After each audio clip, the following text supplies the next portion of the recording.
ఈ బెత్లెహేము అనే ఒక గ్రామము, అదొక స్వల్పమైన అల్పమైన గ్రామము, ఒక చిన్న ఊరు.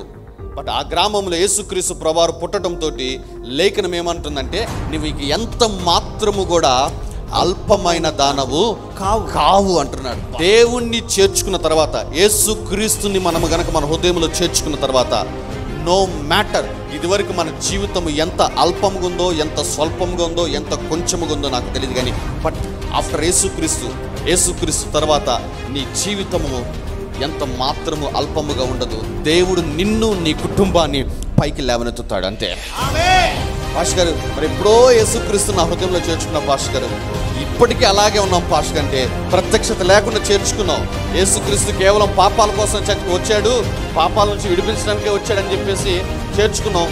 వర్డ్ లేదు, ప్రత్యక్షత లేదు, కాబట్టి అలాగే ఉండిపోయింది నీ జీవితము. కానీ ఉదయకాల సమయంలో దేవుడు తన ప్రత్యక్షతను ఇస్తున్నాడు. నేను కేవలము పాపము నుంచి విడుదల ఇవ్వడానికి మాత్రమే కాదు, కానీ నేను ఏ కుటుంబంలో ఉంటానో, ఏ వ్యక్తి జీవితంలో ఉంటానో, ఆ వ్యక్తి కానీ ఆ కుటుంబం కానీ ఇక ఎంత మాత్రము అల్పులుగా, అయోగ్యులుగా, ఎన్నిక లేని వారుగా ఉండరు అంటున్నాడు. హల్లెలూయా.